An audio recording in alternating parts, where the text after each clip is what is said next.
வந்திருக்கும் அனைவருக்கும் முதல்ல என்னுடைய மாலை வணக்கம். அனைவருக்கும் 21 வருடங்களுக்கு பிறகு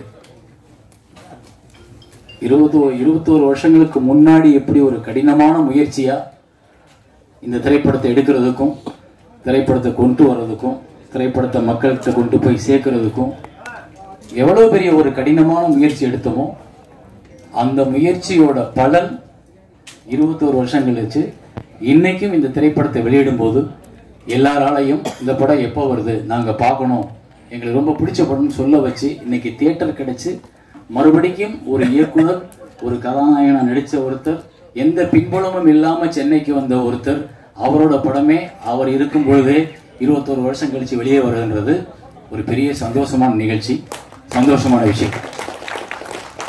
அது யாரால் நடந்தது அப்படின்னா கண்டிப்பா உங்க எல்லாராலையும் தான்.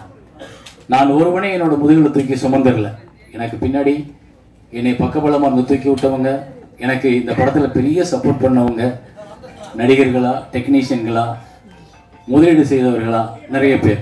அதை தாண்டி இந்த படம் மக்கள்கிட்ட கொண்டு போய் சேர்றதுக்கு காரணமா இருந்தது பத்திரிகையும் ஊடக நண்பர்களும். அதை நான் என்றுமே மறக்க மாட்டேன். ஒவ்வொருத்தரும் வரிஞ்சு கட்டிக்கிட்டு எழுதுனீங்க இந்த படத்தை கொண்டு போய் சேர்க்கறது. இது நல்ல படம், நல்ல படம், நல்ல படம். ஒரு பக்கம், 2 பக்கம், 4 பக்கம் எழுதினவங்க எல்லாம் இருக்காங்க. ஸோ உங்க எல்லாரையும் இந்த 21 வருஷத்துக்கு அப்புறம் உள்ள ஆட்டோகிராஃபோட ரீரிலீஸ் பண்ற நிகழ்ச்சியில பாக்குறதுல ரொம்ப பெருமைப்படுறேன், சந்தோஷப்படுறேன், தலைவணங்குறேன் இந்த படத்தை மறுபடியும். ஏன்னா இன்னைக்கு மக்கள்கிட்ட நல்ல படம் வந்துடாதா, ஒரு நல்ல படத்தை பார்த்துட மாட்டோமா, திரும்ப தியேட்டருக்கு கூட்டம் கூட்டமா பெண்களோட, குழந்தைகளோட எல்லாரும் போயிட மாட்டோமான்ற ஒரு ஏக்கம் இருக்குன்றது நான் இந்த படத்தை வெளியிட்டதுக்கு அப்புறம் உள்ள கமெண்ட்ஸ்லையும், இதுக்கு முன்னாடி நிறைய நல்ல படங்கள் வரும் பொழுது அது ஓடாம போனப்போ அதுக்கு கீழே இருக்க கமெண்ட்ஸ்லையும் நான் பார்த்துருக்கேன். இப்போ மறுபடியும் ஏன்னா இன்னைக்கு வந்து திரை உலகம்னாலே ஃபாஸ்ட்ல அடி, வெட்டு, குத்து, மரணம் அப்படித்தான் போயிடுச்சு. அதை தாண்டி ஒரு நல்ல படம் பார்க்கறதுக்கு தயாரா இருக்கிற மக்கள்கிட்ட இதை கொண்டு போய் சேர்க்க வேண்டியது உங்க பொறுப்பு. உங்க எல்லாருக்கும் என்னுடைய மனப்பூர்வமான வணக்கம், நன்றி.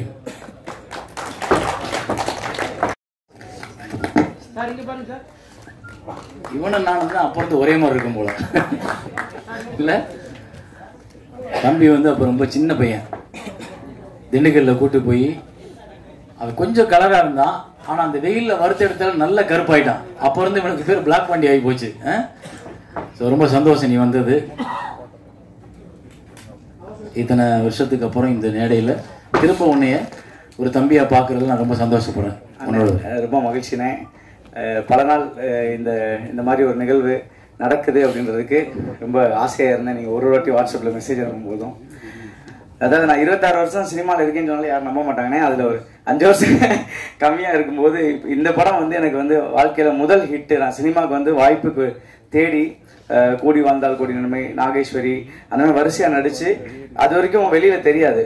ஆனால் ஆட்டோகிராஃபில் நடித்ததுக்கு அப்புறம் தான் இவன் சுப்பிரமணியன் நடிச்சிருக்கான், பெஞ்சமின் சின்ன வயசுல நடிச்சிருக்கேன் அப்படின்னு சொல்லி அந்த ஒரு திரைப்படத்துக்கு நான் போய் நம்ம ஃபோட்டோ நடித்த ஒர்க்கிங்ஸ் எல்லாம் எடுத்துகிட்டு, ஆல்பம் எடுத்துகிட்டு ஒரு கம்பெனியில் தைரியமாக போய் வாய்ப்பு தேடுவேன்.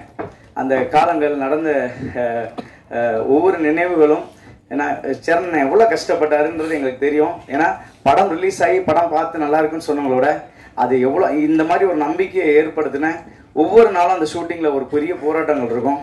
அவ்வளோ அன்றைக்கெலாம் ஃபிலிமில் எடுப்பாங்க, டிஜிட்டல் நீங்கள் வந்து டிஜிட்டலில் நிறையா ஈஸியாக 10 ஷாட் 20 ஷாட்னு எடுத்துக்குவோம். ஆனால் அண்ணன் ஒரு சீனோட பர்ஃபெக்ஷன் அந்த ஸ்கூல் டைமில் பாண்டியராஜ் அண்ணன் எங்களுக்கு எல்லாருமே ராமகிருஷ்ணன் என்னை அடிச்சிடும் டப்புன்னு போய் போடா டைம் போடா, ஒவ்வொருத்தருக்கும் அந்த பஞ்சுவாலிட்டி ஷூட்டிங்கில் நிற்கிறது எல்லாமே ஒரு பெரிய லேர்னிங் அப்படின்னு தான் நான் பார்க்குறேன். எனக்கு வாழ்க்கையில் மறக்க முடியாத என்னுடைய முதல் ஹிட், எனக்கு நான் வந்த காலத்தில் எனக்கு வந்து மறக்க முடியாத ஒரு ஆட்டோகிராஃப் இது. ஸோ அந்த நினைவுகளை அதுலேயும் இன்னைக்கு என்னை முதல் அழைப்பார்னா ஃபஸ்ட்டு ஏற்றி மாட்டி விட்டேன் அண்ணனுக்கு ரொம்ப நன்றி. ஏன்னா பெரியவங்க இருக்கும்போது நான் வந்து எனக்கு உண்மையிலேயே என்னென்னா கண் கலங்குது. இப்போ ஒரு சீன்ஸ்லாம் பார்க்கும்போது எங்களுக்கு சீனுக்கு பின்னாடி நடந்த நினைவுகள் தான் ஓடுது. பாண்டியன் நாங்களும் பேசிட்டு இருந்தேன், பாண்டே இந்த இடத்துல நான் தான் அவருக்கு தூக்குச்சட்டியை கொடுத்தேன் ஞாபகம் கடா அப்படின்னாரு. ஒவ்வொரு நினைவுகளும் வந்து ஓட ஆரம்பிக்குது. அந்த மாதிரி எல்லாருக்கும் இப்போ அண்ணன் ஸ்கிரீன்ல சொன்ன மாதிரி இந்த ஆட்டோகிராஃப் அண்ணன் இந்த படம் வந்து திரும்ப திரும்ப பார்க்க வேண்டிய படம். இது ஒரு நாள் மட்டும் ஒரு தலைமுறைக்கு மட்டும் இல்லை, எத்தனை தலைமுறை எடுத்தாலும் இப்படி ஒரு ஆட்டோகிராஃபை யாராலும் எடுக்க முடியாது. அது எங்கள் அண்ணன் சேரன் மட்டும்தான் எடுக்க முடியுன்றதுக்கு இது ஒரு பெரிய சாட்சி. ஏன்னா எல்லாருக்குள்ளேயும் அந்த காதல், தகப்பனுடைய எல்லாருடைய எமோஷன்ஸும் இந்த படம் தூக்கி சுமந்தது. உங்களுக்கு ஞாபகம் இருக்கான்னு தெரியல, நம்ம ஆழ்வார்பேட்டில் டபுள் பாசிட்டிவ் டப்பிங் முடிச்சு ஃபைனலில் டபுள் பாசிட்டிவ் நான் ஸ்னேகா கிட்ட கூட சொல்லிட்டு இருந்தேன். அக்கா நான் உள்ள டபுள் பாசிட்டிவ்ல ஃபர்ஸ்ட் படம் பார்த்து ஃபுல்லாக போனேன் சார். நீ கேட்டீங்க, டேய் சவுண்ட் இல்லாமல் தான் இருக்கும், படம் பார்க்குறியாடானே. அண்ணே பரவாயில்ல, நான் படத்தை பார்த்தாவேன்னு சொல்லி வீம்புக்கு போயிட்டு நான் உள்ள போய் உட்காந்து பார்த்தேன். பார்த்துட்டு ஃபுல் படமும் சவுண்டே இல்லாமல் பார்த்துட்டேன். அடுத்த நாள் எவ்வளோ இருக்கு வெளியே வந்து கேட்டாரு. ஆனால் நல்லா இருக்குன்னு போயிட்டேன். ஆனால் அடுத்த நாள் வரைக்கும் வீட்டுக்கு போயிட்டு நைட்டு ஃபுல்லாக அழுதுகிட்டே இருந்தேன். என்னமோ என்னை வந்து பாதிச்சுக்கிட்டே இருந்துச்சு. இந்த படம் என்னமோ என்னை தூண்டிகிட்டே இருந்துச்சு. வெறும் சத்தமே இல்லாமல் ஒரு படம் பார்த்துட்டு அழுது ஞாபகம் இருக்கு. அப்போ திருப்பி மறுநாள் காலைல ஓடி வந்து, அண்ணே பயங்கரமா அழுதுகிட்டே இருந்தேன், என்னன்னு தெரியல, உள்ளுக்குள்ள அந்த இதெல்லாம் திருப்பி எதையோ ஞாபகப்படுத்துது அப்படின்னு சொன்னேன். சரி உரா பார்த்துக்கலாம்டா அப்படின்னாரு. அதில் ஒரு பெரிய மகிழ்ச்சி. இதே மாதிரி மியூசிக்கோட பார்த்த ஒரு ப்ரெஸ் ரிப்போர்ட் சொன்னதுக்கு நீங்கள் ஒரு 5 பவுன் செயின் போட்டிக்க, ஆனால் எனக்கு எதுவும் போடலண்ணே, ஞாபகம் வச்சுக்கிட்ட இந்த செகண்ட் ஹிட்ல ஞாபகம் வச்சு ஏதாச்சும் செய்யணும். நன்றி. அடுத்ததாக என்னோட உதவி இயக்குநர்கள் எல்லாருமே எங்களுக்கு யாரை பார்த்தாலுமே இவங்களை வந்து அவங்க அம்மாவை போட்டுடலாமா, இவங்களை பற்றி இவங்க தங்கச்சியை போட்டுடலாமா அப்படித்தான் தோணும். இது மகாநதியில எனக்கு ஏற்பட்ட அனுபவம். மகாநதியில நாங்கள் வந்து கமல் சார்ட்ட ஒர்க் பண்ணும்போது ஒரு கேரக்டருக்கு அப்படித்தான் நாங்கள் தேடி நானும் சேகர் சார் அலைஞ்சோம். ஸோ அது எக்ஸ்பீரியன்ஸ் எங்களுக்கு என்னாச்சு, ஆட்டோகிராஃபில் வந்துச்சு. அப்புறம் தவமாய் தவமதில் 4 ஸ்டேஜ் பார்க்கணும். அதுக்கு நாங்கள் மச்சமெல்லாம் வச்சு ஒவ்வொருத்தரையும் கண்டுபிடிச்சி நம்ம ஆஃபீஸில் அவ்வளவு இது நடக்கும். ஸோ நான் இப்போ இதில் கலந்துக்கிட்டவங்க எல்லாத்தையும் பற்றி பேசும்போது நான் மட்டும் இல்லாமல் என்னோட உதவி இயக்குனர் கூட வந்தால் நல்லா இருக்கும்னு நினைக்கிறேன். கொஞ்சம் வாங்கல எல்லாரும் உதவி இயக்குனர் வந்துருவாங்கப்பா. வாங்க ராமகிருஷ்ணன் கடைசியில் தான் வருவான். வா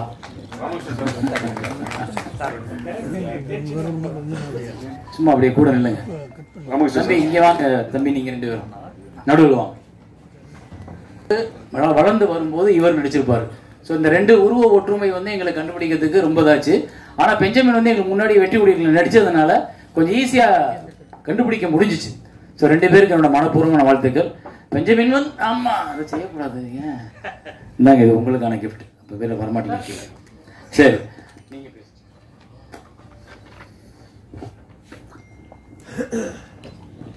அனைவருக்கும் வணக்கம். இந்த படம் எடுக்கும்போது மிகப்பெரிய போராட்டம். அதாவது அவுட்டோர் போயிட்டுவோம். அன்னைக்கு அவுட்டோர் போய் ஷூட்டிங் எடுக்கலான்னு சொல்லிட்டு கேமரா வைப்பார் சார், டைரக்டர் சார். மழை வந்துடும், மத்தியானம் சாப்பிடுவோம், அப்புறம் மறுபடியும் மழை வந்துடும், அப்புறம் பேக்கப் பண்ணிடுவாங்க.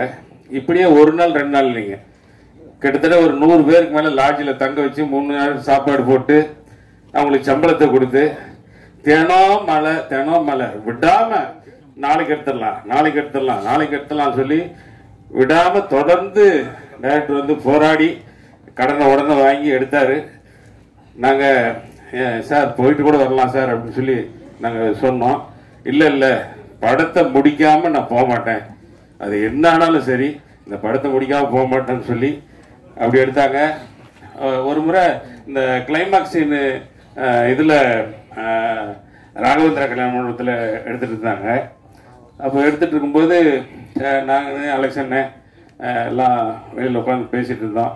அப்போ பாண்டியண்ணன் உமாபதி எல்லாம் வந்து ஏன் வெளியில் உட்காந்துருக்கீங்க உள்ள இல்லை ஐயா வெளியில் உட்காந்துருக்காரு, சாரோட அப்பா வெளியில் படிக்கட்டில் உட்காந்துட்டு இருந்தாரு. சரி அவர்கிட்ட பேசலான்னு போகிறோம் அப்படின்னு. சரி பேசிட்டு உள்ள வாங்க, டைரக்டர் பார்த்து திட்டுவார் அப்படின்னு சொல்லிட்டு உள்ளே போயிட்டாங்க. அப்புறம் நானும் அலெக்சனும் போயிட்டு ஐயா அங்கே உட்காந்து அழுதுட்டு இருந்தாரு. ஐயா என்னங்கய்யா அழுது, எங்கள் அப்பா இவங்க அப்பா என்னங்கய்யா அழுதுட்டு இருக்கீங்க அப்படின்னு சொல்லி கேட்டேன். தம்பி படப்பிடிப்பு நடந்துட்டு இருக்கு, கரண்ட் பில் கூட கட்டுறதுக்கு காசு இல்லைன்னு சொல்லி ரொம்ப கஷ்டப்பட்டேன். அப்படியா ஐயா அழுதுட்டாங்க. எங்களால என்ன சொல்றதுன்னே தெரியல. ஐயா கவலைப்படாதீங்கய்யா, இந்த கஷ்டம்லாம் கண்டிப்பா இந்த படம் ரிலீஸ் ஆகும்போது மிகப்பெரிய வெற்றியா இருக்கும் அப்படின்னு. அதான் அதை பார்க்கறதுக்கு நான் இருப்பேனா இல்லையான்னு தெரியலப்பா அப்படின்னு சொல்லி அழுதார். சின்ன பிள்ளை மாதிரி அழுதாரு. படிக்கட்டில் உட்காந்துக்கிட்டேன். அப்புறம் நாங்கள் தான் உள்ள கூப்பிட்டு போயிட்டு உட்காரு. ஊர்ல இருந்து வந்தாங்க.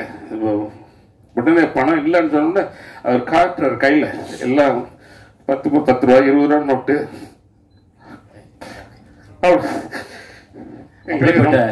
அப்படிப்பட்ட எங்க அப்பா தான் போய் அந்த ஆடோகிராஃபுக்கு தேசிய விருது வாங்கினார். அதனால அவர் அதை சந்தோஷப்பட்டிருப்பார். சரியா? அதே அந்த மாதிரி இன்னொரு இது மல்லிகா வீட்டுக்கு நானும் சாரும் போவோம். எந்த மல்லிகா வீட்டுக்கு? ஆட்டோகிராஃப் படத்துல அப்படி சொல்லுங்க. நீங்க வாட்டுக்கு இடையில மல்லிகா வீட்டுக்கு நானும் சாரும் போவோம். அப்போ அந்த பசங்க மல்லிகாவோட பசங்க 2 குழந்தைங்க அதை பேசிட்டு இருப்பாங்க. அப்போ சார் வந்து சார் நான் சொன்னேன், டேய் என்னடா பெருசா ஃபீல் பண்ணிட்டு இருக்க, ஏற்கனவே சுரேஷ்னு ஒருத்தர் இருந்திருக்கேன் அப்படின்னு சொன்னோடனே சார் அப்படி பார்ப்பாருங்க. நானும் அப்படி பார்ப்பேன், ரியாக்ஷன் பண்ணுவேன். அவருக்கு என்னவோ தெரியல, சாட்டிஸ்ஃபை ஆகலை. அப்புறம் 1 டேக்கு 2 டேக்கு 3 டேக்கு 4 டேக்கு ஃபிலிம் கேன் மாற்றுறாங்க. ஒரு கேன் வந்து 15,000 என்ன சொல்கிறாங்க. அப்போ மறுபடியும் இன்னொரு கேன் மாற்றுறாங்க. சார் ஜெகனண்ண பாண்டியன்லாம் சொல்கிறாங்க, சார் வெட்டி எடுத்துக்கலாம் அப்படின்னு. மறுபடியும் எடுக்கணும். இதே மாதிரி தான் வெற்றி கொடிக்கிட்டுல 400 அடி ஷாட்டு, 400 அடி ஷாட். அந்த வடிவேல் திட்டுற சீனு விடவே இல்லை டைரக்டர். ஒரு கேன் மாத்துறாங்க, 2வது கேன் மாத்துறாங்க, 3வது கேன் மாத்துறாங்க, 4வது கேன் மாத்துறாங்க. எனக்கு சம்பளம் 1000 ரூபா. ஆனால் 40,000 ரூபா, நான் 60,000 ரூபா நான் சாப்பிட்டேன் அன்னைக்கு ஒரு நாள். ஆனால் டைரக்டர் துளி கூட கோப்பில்ல. பெஞ்சமின், எனக்கு பர்ஃபெக்ஷன் கரெக்டாக வரணும், நீங்கள் வடிவேல திட்டணும் அப்படின்னு சொல்லி என்ன அப்படி வேலை வாங்கினாங்க. அதெல்லாம் மறக்க முடியாது. அப்போ அந்த மல்லிகா வந்து ஏற்கனவே சுரேஷன் ஒருத்தர் எடுத்துருக்காண்டா அப்படின்னு சொன்னோடனே வளார்னு ஒன்று விட்டார். அடி சரியான அடி, காலம் வங்கினு. ஐயோ இது நம்ம எதோ தப்பு பண்ணிட்டு மட்டும் அப்படி டக்குன்னு பார்த்தேன்.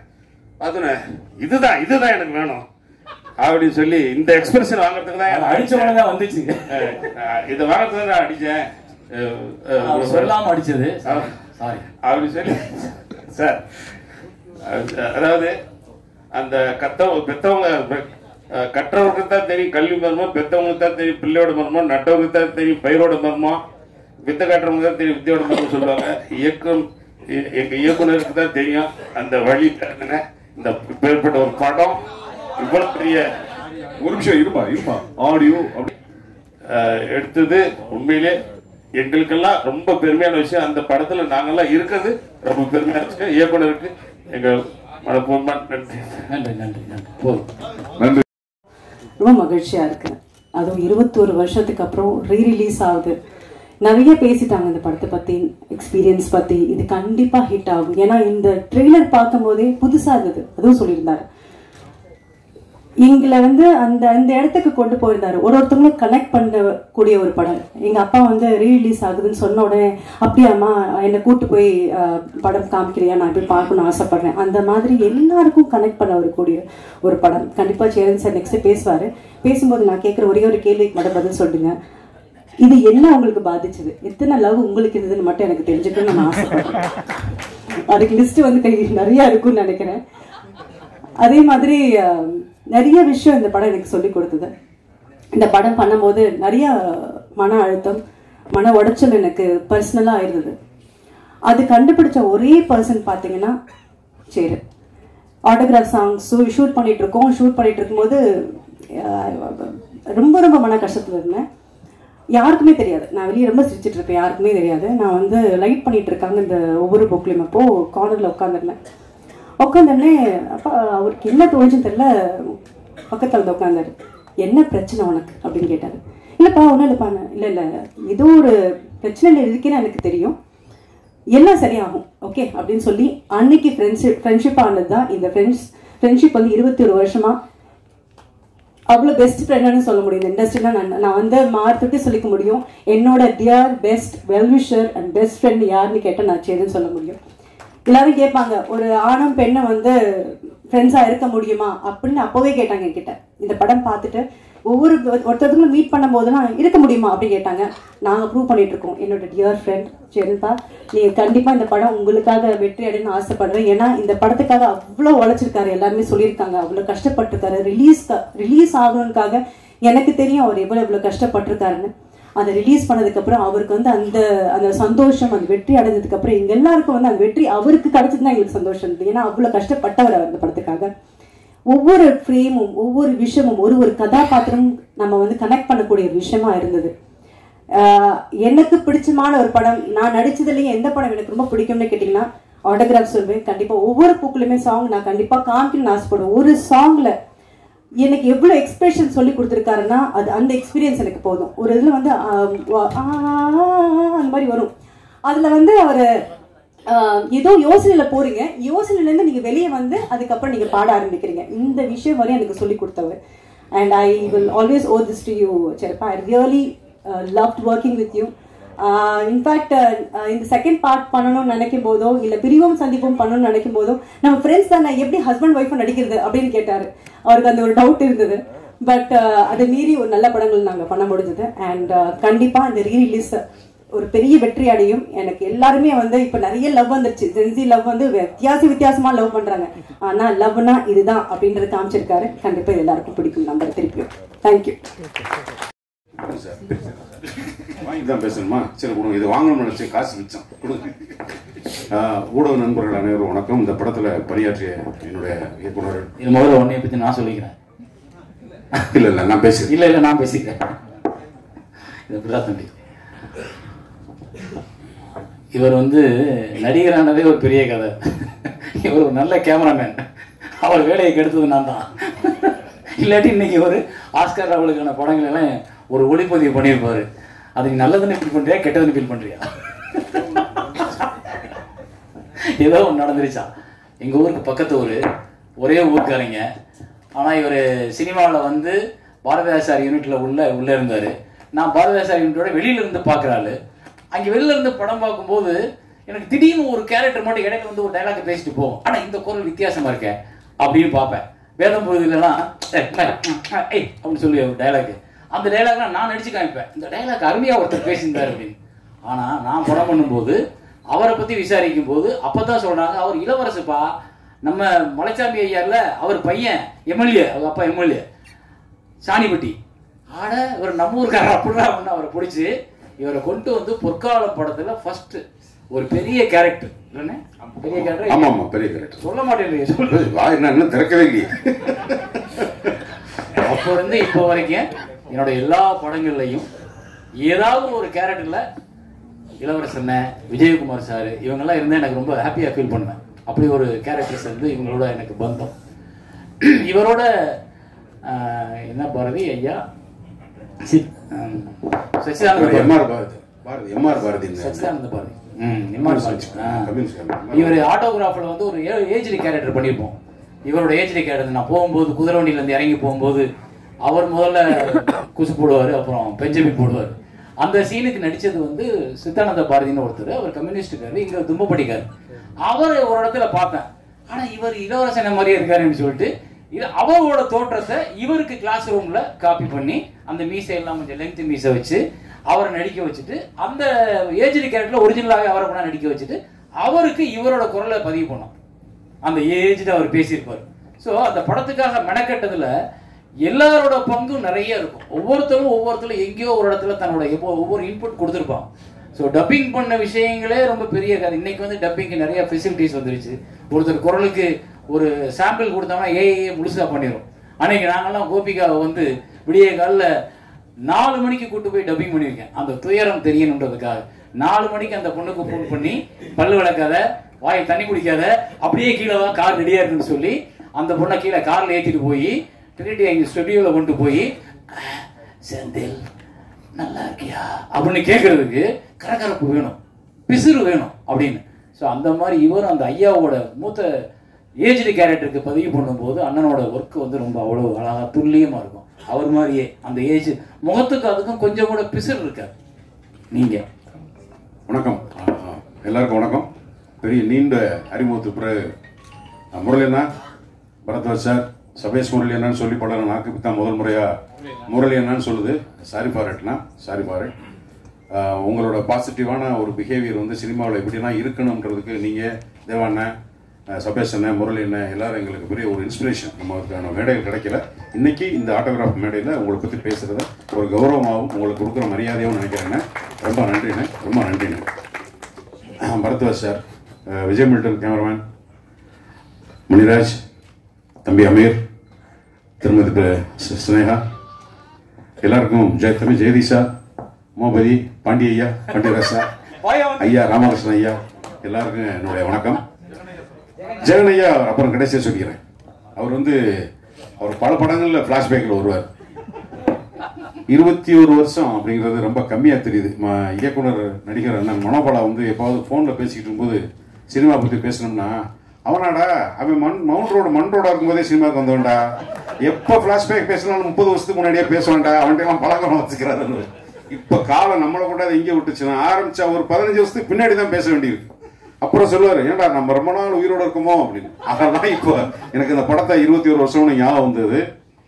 இந்த படம் சின்னாலப்பட்டியில் தேவாங்கரை ஸ்கூலில் தான் ஷூட்டிங். எனக்கு ஞாபகத்துக்கு சாம்பசிவம்னு மேனேஜரு, நமஸ்காரம் சரவணன் 2 பேர் இத்தனாம் தேதி கிளம்பி வந்துருங்கன்னாங்க. இன்னைக்கு நைட்டு ட்ரெயின். காலையில் எனக்கு ராஜகமல் ப்ரொடக்ஷன்ஸ்லேருந்து சிவாஜின்னு சொல்லி சந்தான பாரு சார் பிரதர், டேய் நாளைக்கு ஒரு நாளைக்கு நீ அவைலபிளாக இருக்கியாடா, ராஜகமல் ப்ரொடக்ஷனில் சண்டியர் படம் எடுக்கிறாங்கடா. விருமாண்டியோட ஒரிஜினல் பேர் சண்டியர், அதில் ஒரு போலீஸ்காரன் கேரக்டரா பெய்காமன்னு. ஒரு நாள் நான் கமல்கிட்ட பேசிட்டு கமலோட ஓகேன்ட்டாரு, நீ வந்துருந்தாரு. சரின்னு ஃபோனை வச்சுட்டு டக்குன்னு மனசுக்குள்ள ஒரு பெரிய அச்சுறுத்தல் இருந்துச்சு. நீ போய் கமலஹாசன் படத்தில் கமலஹாசன் டைரக்ஷன் நடிக்கிறாளா, பேசாமல் வண்டி ஏறா ஏதாவது போய் சொல்லிட்டு ஒன்றுமே கேட்கல. கொஞ்சம் கூட சபலம் இல்லாமல் சிவாஜிக்கு ஃபோன் பண்ணி, இல்லை சேரன் ஒத்துக்க மாட்டேன், பட் பேசவும் இல்லை, நமஸ்காரம் சரவண்ட கேட்கவும் இல்லை, சாம்பசியில் சொல்லவும் இல்லை, கன்ஃபார்மாக அவங்களாம் நடிக்க முடியாது தெரியும், சத்தமெல்லாம் போயிட்டேன்.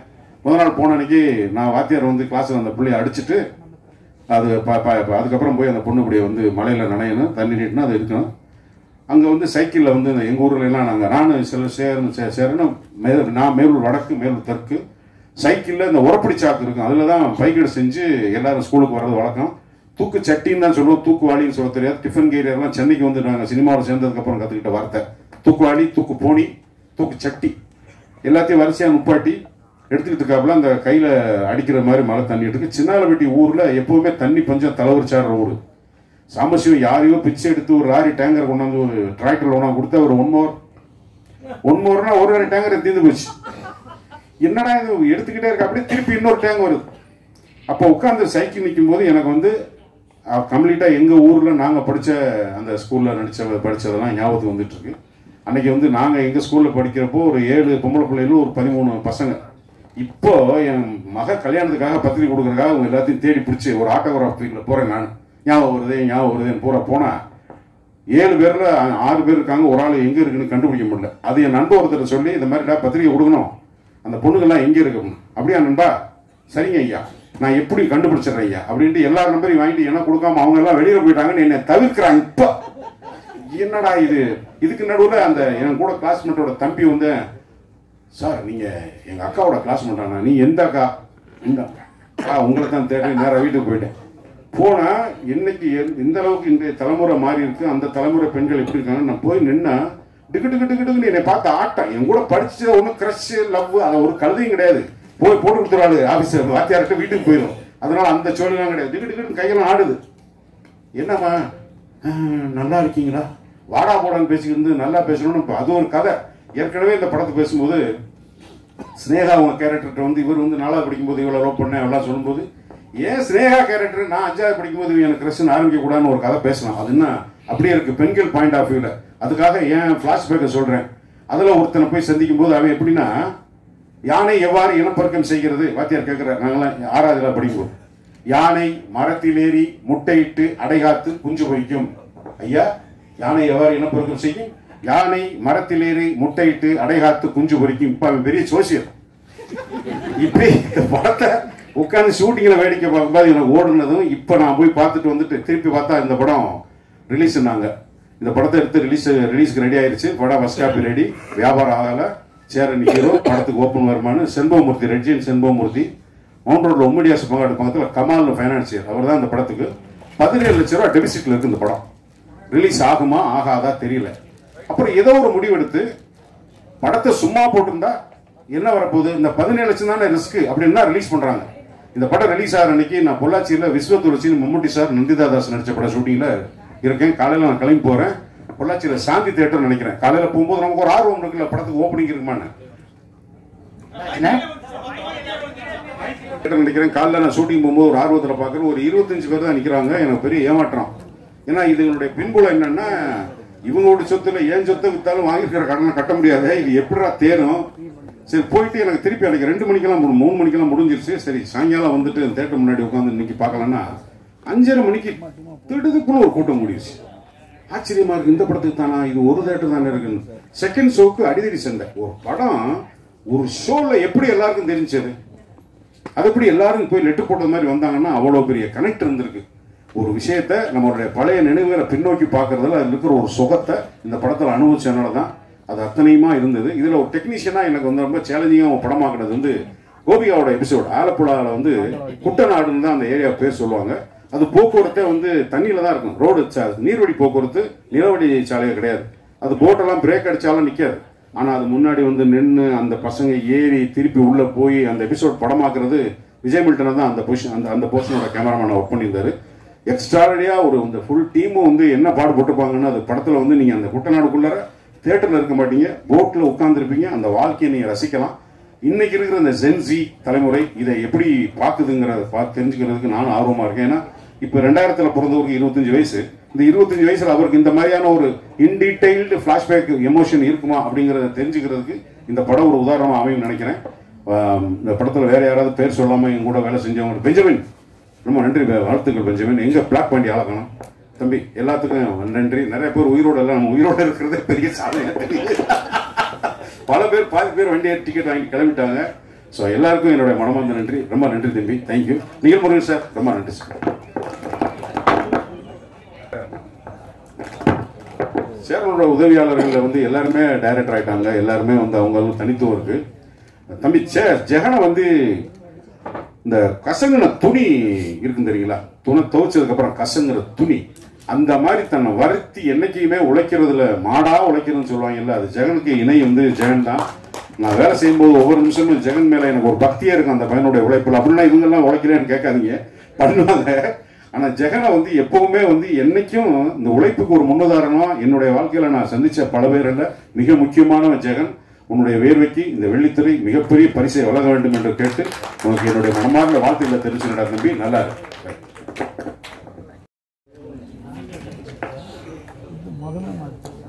தம்பி. தெரியுதா யாரு? சின்ன பையனா? சிவபிரகாசம் எனக்கு ஜூனியரா நடிச்ச பையன், எனக்கு சீனியரா வந்து நிற்கிறான்.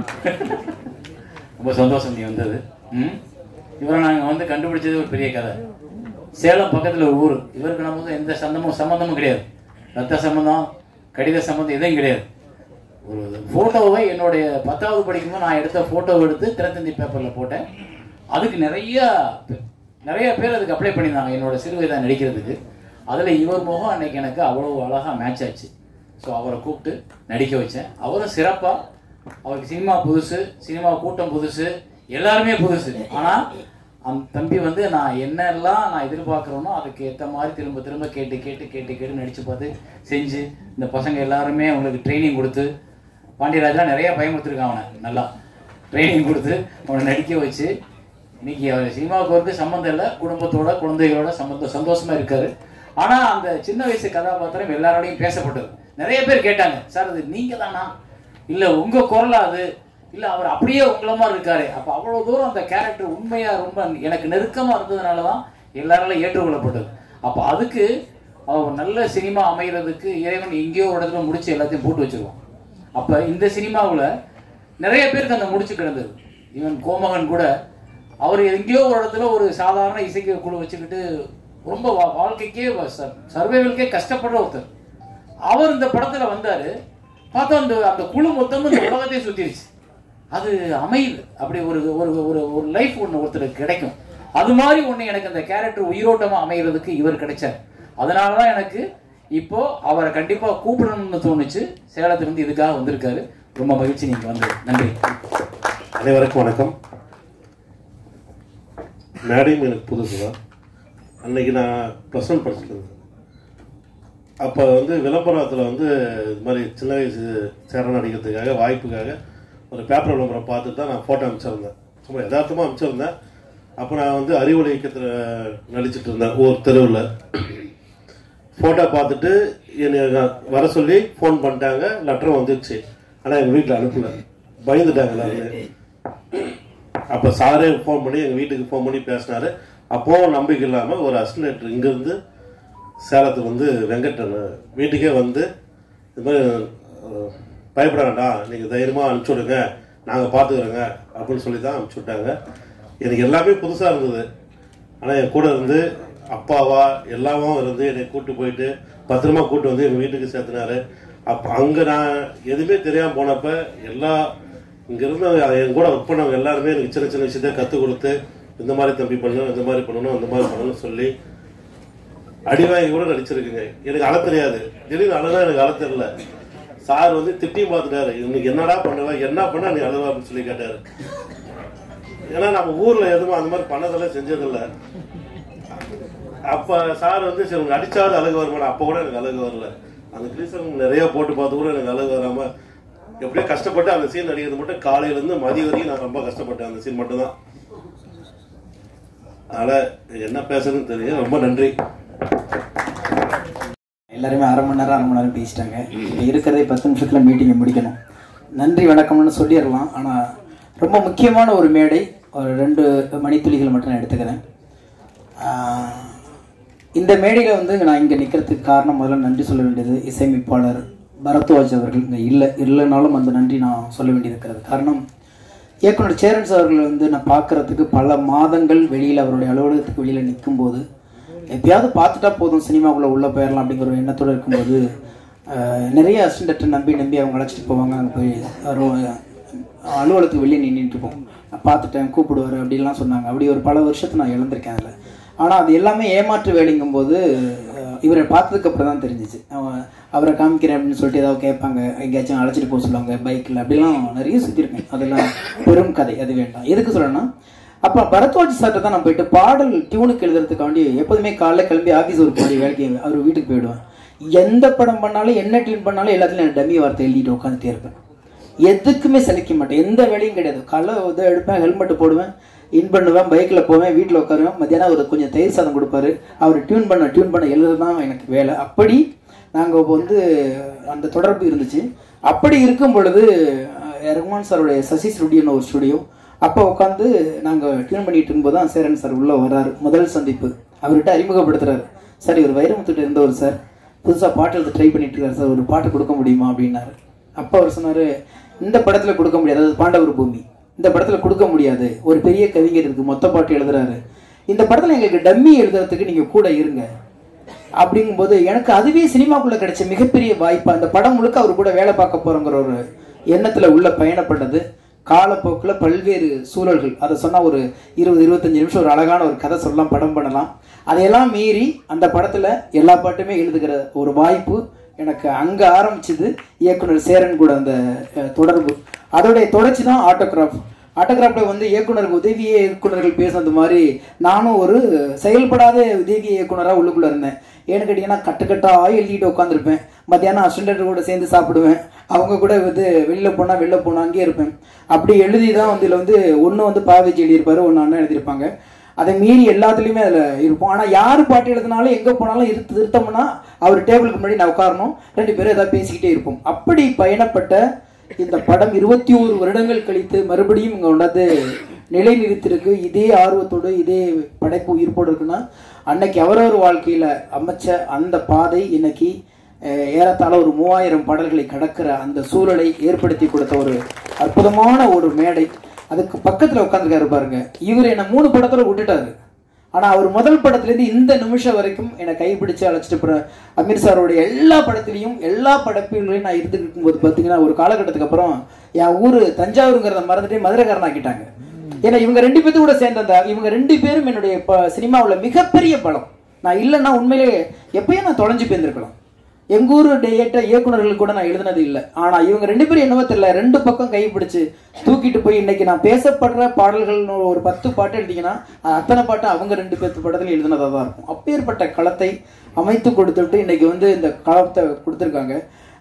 ஆட்டோகிராஃபை பற்றி நிறைய இன்சிடென்ட் இருக்குது. இப்போ பார்த்தீங்கன்னா தொடங்குறது எங்கே தொடங்குறது இல்லைன்னு ஒன்று ஆரம்பித்தேன் பார்த்தீங்களா, அதில் ஒன்று மறக்க முடியாத நிகழ்ச்சி. தஞ்சாவூர் சாந்தி தேட்டரில் வந்து நாங்கள் 100வது விழாவுக்கு போகும் பொழுது இதே மாதிரி தமிழ் தாய் வாழ்த்து போடுங்கன்னு சொன்னாங்க. எல்லாரும் நிற்கிறோம், எல்லா நடிகர்கள் எல்லா டெக்னீஷியனும் போடுறவங்க பாதியிலே இது போட்டு விட்டாங்க. அப்போ நாங்கள் அதை கண்டினியூ பண்ணணும். அப்புறம் டேப் ரெக்கார்டு ஆஃப் ஆயிடுச்சு. அப்புறம் நாங்கள் பாட ஒருத்தர் தப்பா பாட ஒருத்தர் சரி பண்ண, அப்புறம் சரி பண்ணணும்ல. அது இன்னைக்கு எனக்கு அந்த நினைவு வந்துச்சு. இங்கே போட்டவங்களும் 2 வரையும் விட்டுட்டு போட்டாங்க.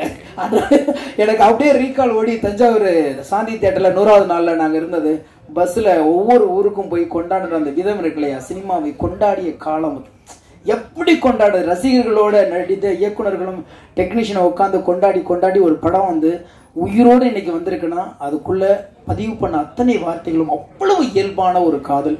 ஒரு காதலை சரி பண்ண இன்னொரு காதலால் தான் முடியும் என்பதை ஆட்டோகிராஃப் சொல்லிக் கொண்டு இருக்கிறது. வாழ்த்துவோம், வரவேற்போம். நன்றி. நன்றி. அரங்கத்தில் இருக்கும் அனைவருக்கும்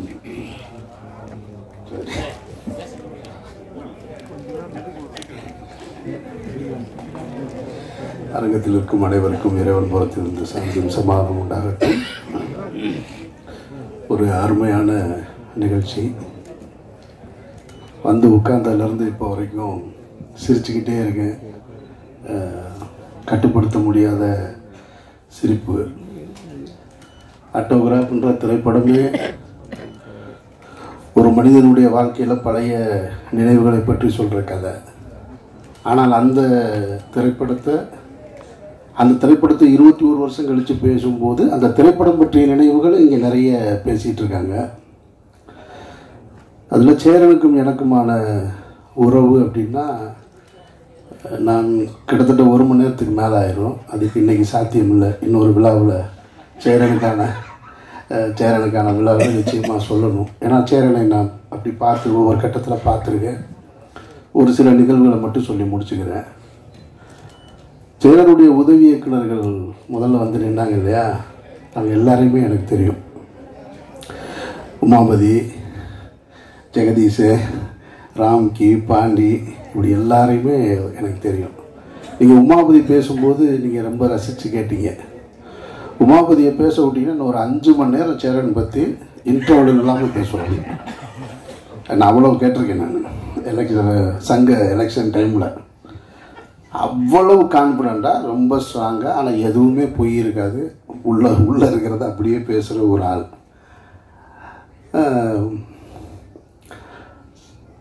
அவங்க எல்லாருமே வந்து சேரனை பற்றி நிறைய சொல்லும்போது இவங்க நான் திரைக்கு வருவதற்கு முன்னால் அவர் இயக்குனராக ஒரு ஜெயிச்ச இயக்குனராக இருக்கார்.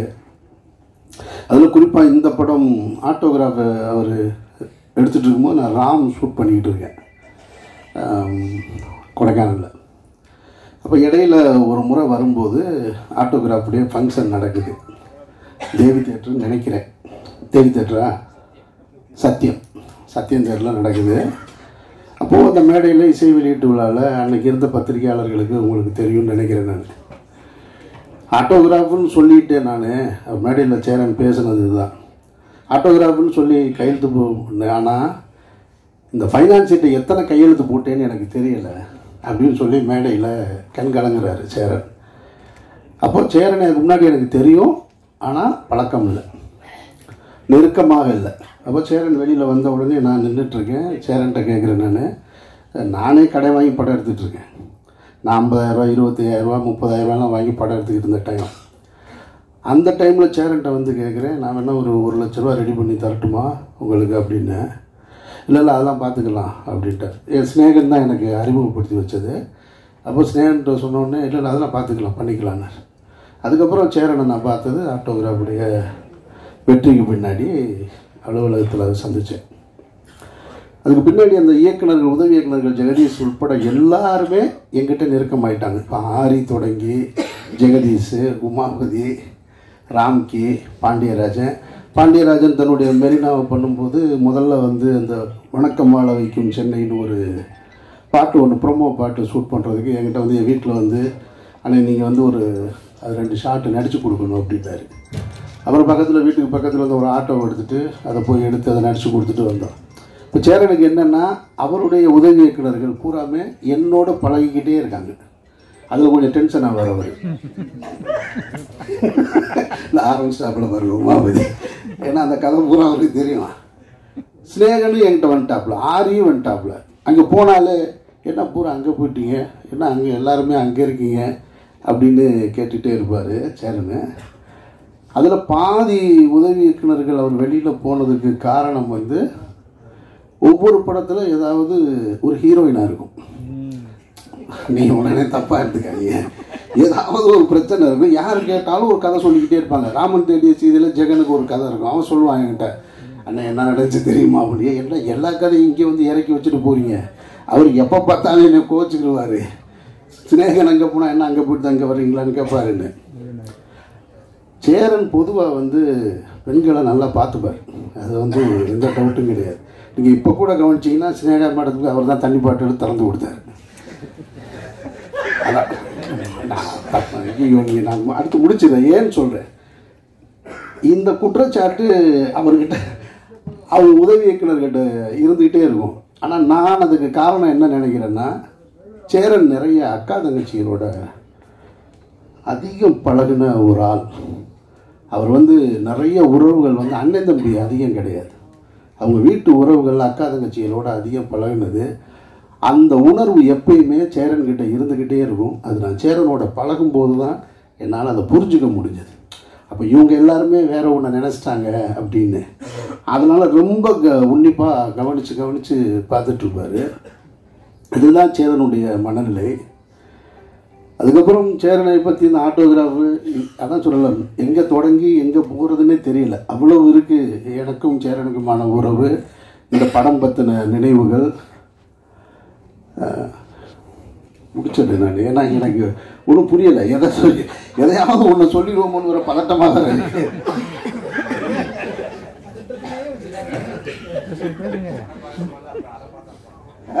என்ன என்ன செய்தி படம் ரொம்ப ஒரு சேரன் வந்து தமிழ் சினிமாவில் ஒரு சாதித்த கலைஞன், தவிர்க்க முடியாத கலைஞன், மக்கள் கலைஞர், ஒரு மகத்தான கலைஞர். என்னை பொறுத்த மட்டும் நான் வந்து அந்த கிரெடிட்டை வந்து சேரனுக்கு எப்போவுமே கொடுப்பேன். சேரன் அலுவலகத்துக்கு போனால் சேரனுக்கு பின்னாடி இருக்க விருதுகளை பார்க்கும் பொழுது பொறாமையாக இருக்கும். அத்தனை தேசிய விருதுகள், அத்தனை மாநில அரசு விருதுகள், ஃபிலிம்ஃபேர் அவார்டு. பாலச்சந்தர் சாருக்கு பிறகு நான் அதிகமாக விருதுகளை பார்த்தது சேரனுடைய அலுவலகத்தில். இங்கே ராம்கி பேசும்போது சொன்னாப்புல பைக் வாங்கி தரேன்னு சொல்லிட்டு வாங்கி தரலன்னு. அது அவருடைய கதை. ஜெகன் ஒரு கதை சொல்லிட்டு போனால், ஜெகதீஷ் ஒரு கதை சொன்னார். இப்படி ஒவ்வொருத்தருக்கும் ஒரு கதை இருக்கு இல்லையா. ஆனால் அந்த அடையாளம் இருக்குல்ல, அந்த உதவி இயக்குனருக்கான அடையாளம். அவருக்காவது உதவி இயக்குனர்னு பேர் போட்டார், பைக் வாங்கி கொடுக்கல. அது எதுக்கு சொன்னாருன்னு சொன்னாரா, உண்மையிலே சீரியஸாக சொன்னாரா என்னன்னெலாம் தெரியாது. ஆனால் நானெல்லாம் உதவி இயக்குனராக வேலை செய்யும்போது ஒரு படம் முழுக்க வேலை செஞ்சுட்டு அந்த படத்தில் பேரே இல்லை. அப்போ எப்படி இருந்திருக்குன்னு யோசிச்சு பாருங்க, பேரே இல்லை. அப்போ அப்படியே அப்படியே இப்படி வேகம் இருக்குது. ஒரு படம் பூரா வேலை செஞ்சுருக்கோம், படம் முடிஞ்சு வந்து வேகமாக போய் தேட்டரில் போய் படம் முடியும் போது டைரக்டருக்கும் உதவி இயக்குனருக்கும் சண்டை வர்றது சகஜம் தானே. அப்படி சண்டை போயிட்டு வெளியே வந்து பார்த்தா படம் ரிலீஸ் ஆகி தேட்டரில் போய் உட்காந்தா பேர் இல்லை, பயங்கர அதிர்ச்சியில் இருக்குது.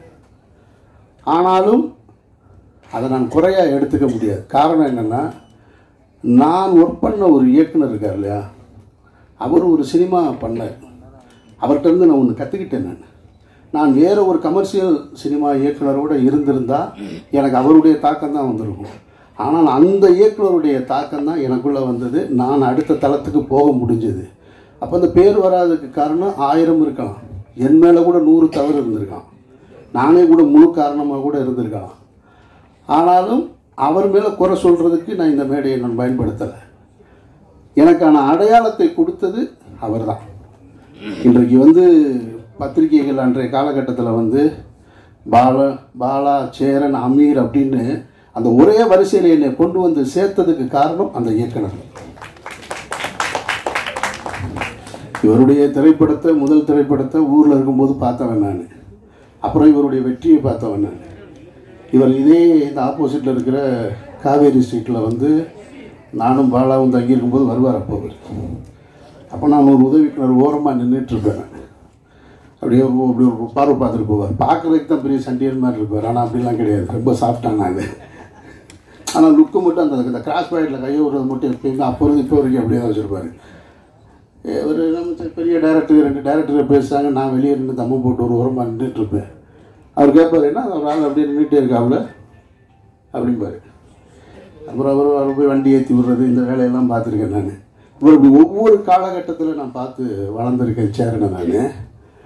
அப்போ இவங்களோட சேர்த்து இன்றைக்கி நிப்பாட்டுற இடம் இருக்கு இல்லையா, அதுக்கு காரணம் வந்து நம்ம வேலை செஞ்ச இயக்குநர்கள் தான். அதனால் அங்கே என்ன குறை இருந்தாலும் அது ஒரு தகப்பன் தன்னுடைய பிள்ளையை தேர்த்துவதற்காக செய்கிற முயற்சியாக தான் நான் பார்க்குறேன் நான். அப்படித்தான் நானும் பார்க்குறேன், அப்படித்தான் அவருடைய உதவி இயக்குநர்களும் பார்த்துருப்பாங்கன்னு நினைக்கிறேன். நிச்சயமாக சொல்கிறேன், ஒரு 20 வருஷத்துக்கு முன்னாடியும் சரி, இப்போ இங்கேருந்து இப்போ இருக்கிற இயக்குநர்களையும் சரி, சாதித்த எல்லா இயக்குநர்களையும் சரி, இப்போ பாலாவாக இருக்கட்டும், சசிகுமார், நான், எனக்கு பின்னாடி வந்து இப்போ இன்றைக்கி இருக்கிற வெற்றிமாறன், மாரி செல்வராஜ், ராம், இவங்க எல்லாரையும் ஒரே தட்டில் வச்சா கூட சேரனுடைய சாதனைக்கு பக்கத்தில் கூட போக முடியாதுன்றது மறுக்க முடியாத உண்மை. இதில் மற்ற டைரக்டர் தப்பாக எடுத்துக்க மாட்டாங்கன்ற நம்பிக்கையில் நான் அந்த உரிமையோடு சொல்கிறேன். படைப்புகளில் வீரியமாக இவரை விட அடுத்து வீரியமாக படம் பண்ணியிருக்கலாம்.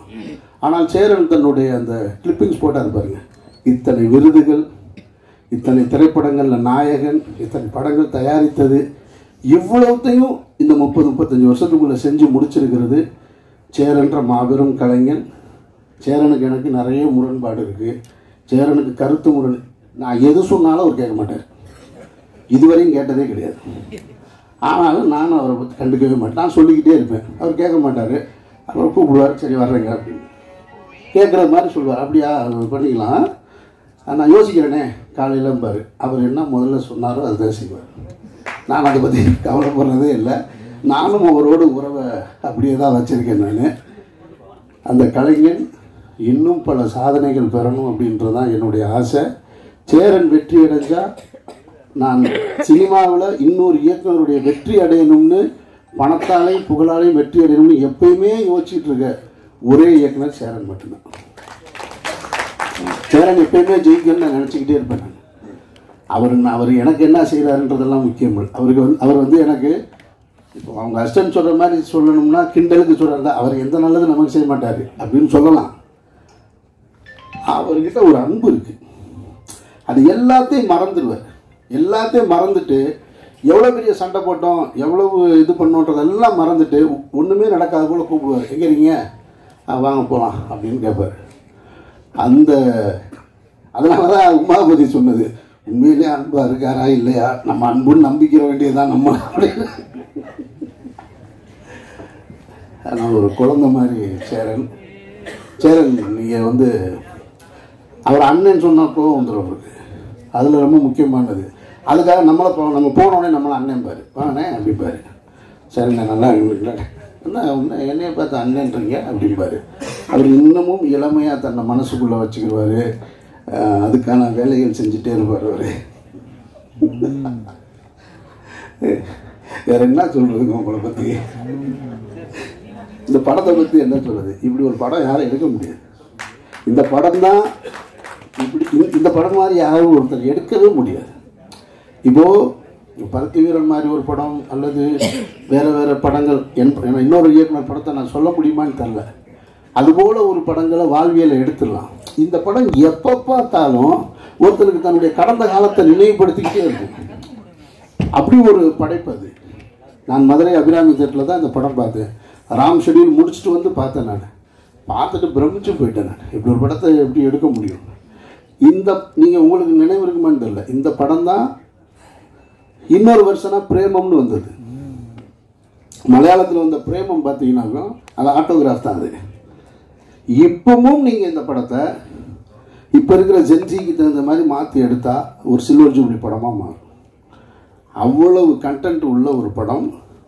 அதனால் இந்த படம் சேரனுக்கு மீண்டும் ஒரு மாபெரும் வெற்றி பொருளாதார ரீதியாக கொடுக்கணும். இந்த தலைமுறைக்கு சேரன் என்ற இயக்குனர் ஒரு மகத்தான கலைஞன் தமிழ் சினிமாவில் வாழ்ந்துக்கிட்டு இருக்கான் அப்படின்றத இந்த படம் கொண்டு போய் சேர்க்கணும் அப்படின்ற அந்த பிரார்த்தனையோடு விடைபெறுகிறேன். நன்றி.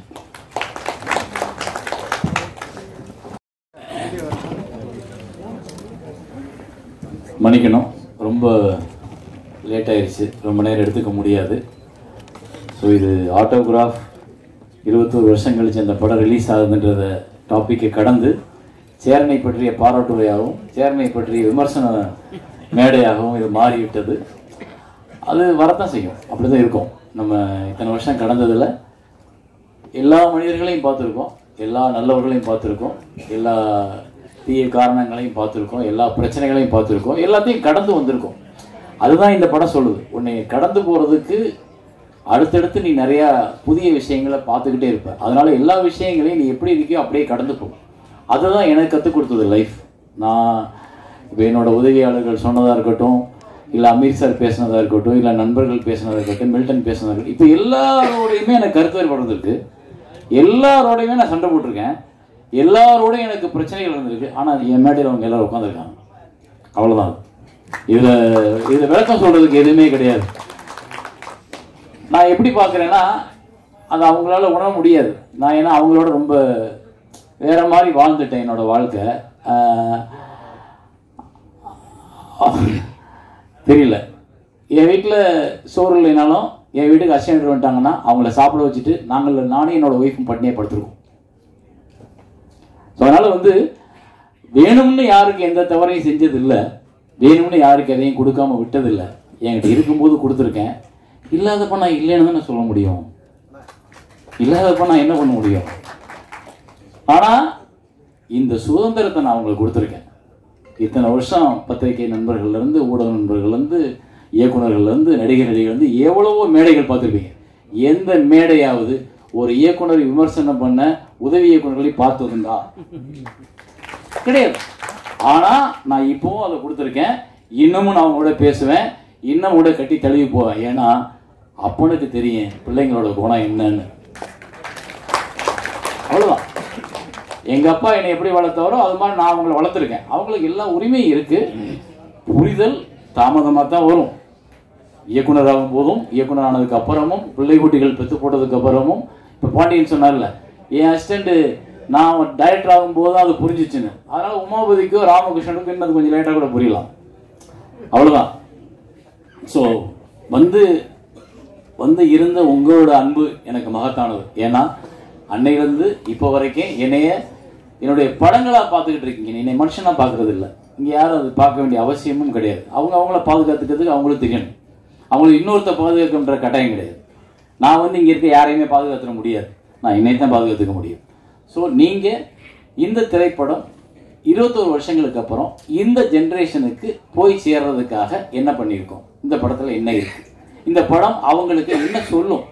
நான் அப்படித்தான் படம் எடுப்பேன். படம் எடுக்கும் பொழுது வியாபார நோக்கம் மட்டும் எடுத்திருந்தா நான் என்னைக்கோ காணாமல் போயிருந்திருப்பேன்.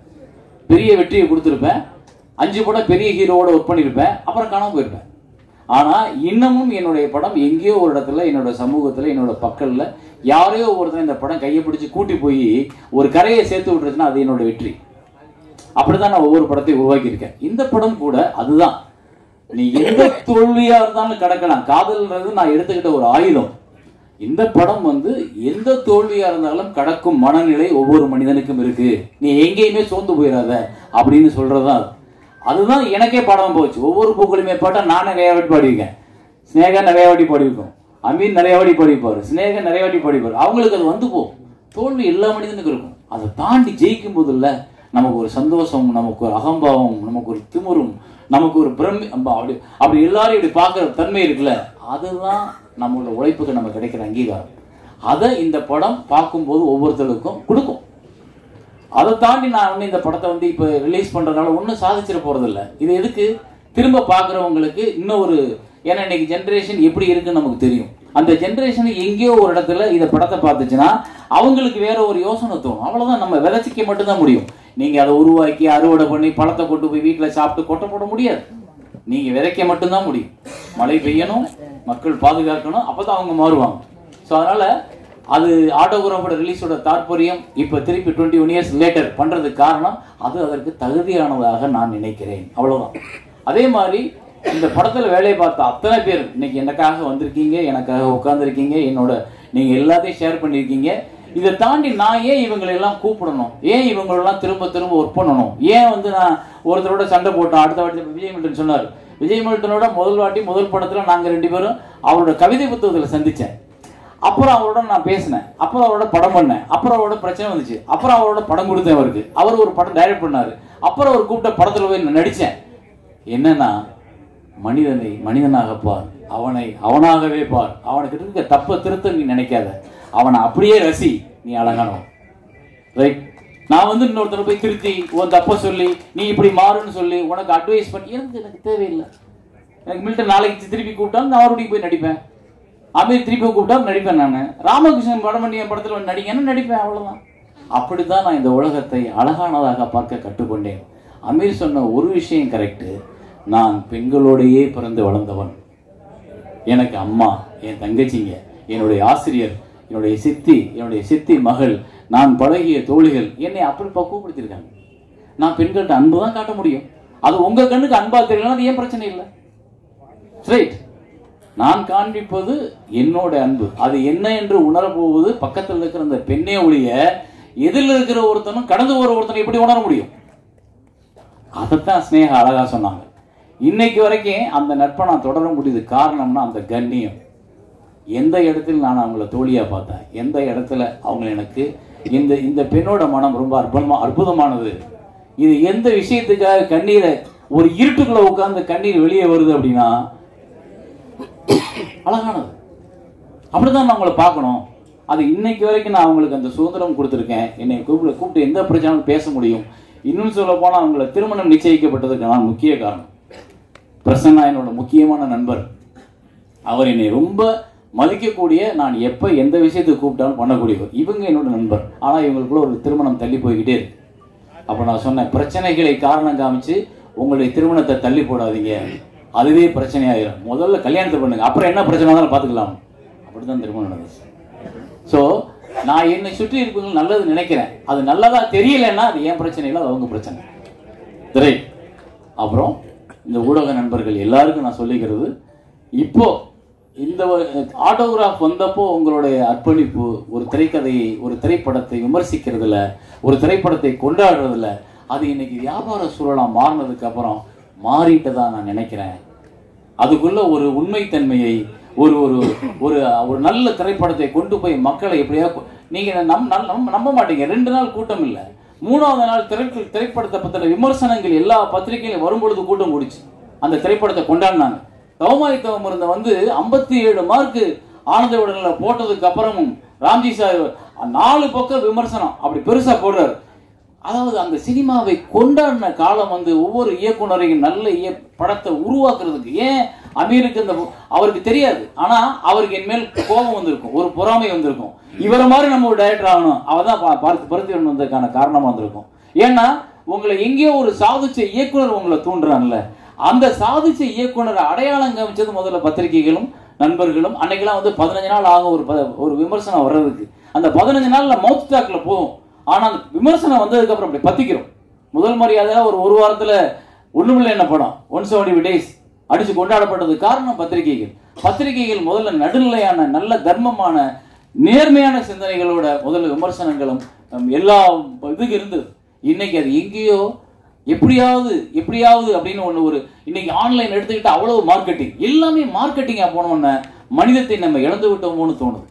அந்த மனிதத்தை திருப்பி மீட் எடுக்கிறதுக்கு நீங்க எல்லாருமே சப்போர்ட் பண்ணணும். மற்றபடி இந்த படத்துல என்ன சொல்றது, எல்லாருக்கும் என்னோட நன்றி. இது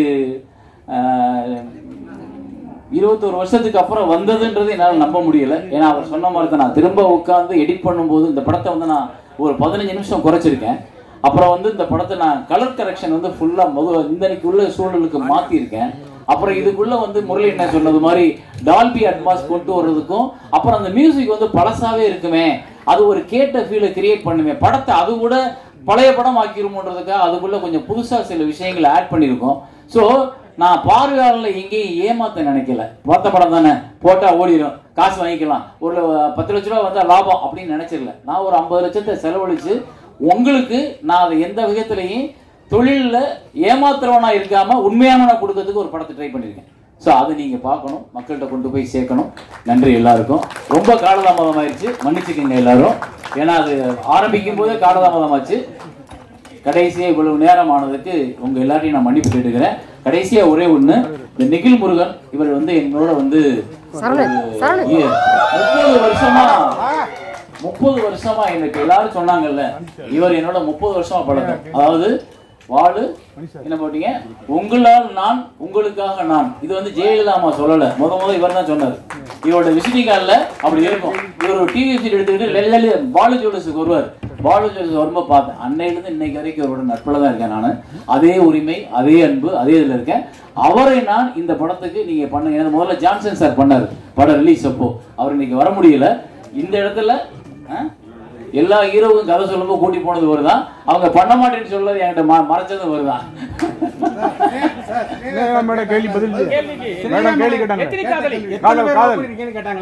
அதுக்கு இன்னும் ஒரு நாள் ஃபுல்லா பிரசாத்தை புக் பண்ணுவோம், அன்னைக்கு நம்ம பேசுவோம். அப்ப நிறைய இருக்கு, அவங்களே வர சொல்றேன் எல்லாத்தையும். எனக்கு ஒண்ணு நான் யாரோடையும் சண்டை போடல, அவங்க எல்லாரும் நான் கூப்பிட்டா வருவாங்க, எல்லாரும் இருக்காங்க. அப்புறம் இந்த இடம் 2 விஷயத்துல முக்கியமானது, அதை நான் ஞாபகப்படுத்த ஒரே ஒரு 2 நிமிஷம். இந்த திரையரங்கத்துல தான் படத்தோட காப்பிய திரு பாலு மகேந்திரா அவர்கள் அந்த கடைசி சீட்ல உட்கார்ந்து பார்த்தார். அவர் மட்டும், யாருமே கிடையாது. நாங்க அவர் படம் பார்த்து முடியறதுக்காக அங்கே நின்றுட்டு இருக்கோம். படம் முடிஞ்சிருச்சு, அவர் இப்படியே உட்காந்துருக்காரு. சரி, அவரு அதுல இருந்து வெளியே வந்து வரட்டும்னு உட்காந்துருக்கேன், நின்றுட்டு இருக்கேன். அவர் அப்படியே உட்காந்துருக்காரு, அசைவே இல்லை, அப்படியே உட்காந்துருக்காரு. 10 நிமிஷம் ஆச்சு. 10 நிமிஷம் கழிச்சு நான் மெதுவா அப்படி நடந்து இந்த இடத்துல வந்து நிக்கிறேன். அசைவு இல்லை. எனக்கு கொஞ்சம் பயமும் வந்துச்சு. அவரோட உடல் நலம் கருதி, அவருடைய வயது கருதி ஒரு சின்ன பயம் கூட வந்துச்சு. அப்புறம் நான் மெதுவா 4 சீட்டு கிட்ட பின்ன சார் அப்படின்றேன். அப்படின்னு நிமிந்தாரு. அப்படின்னு கூப்பிட்டார். கைய பக்கத்துல போய் உட்கார்ந்தேன்.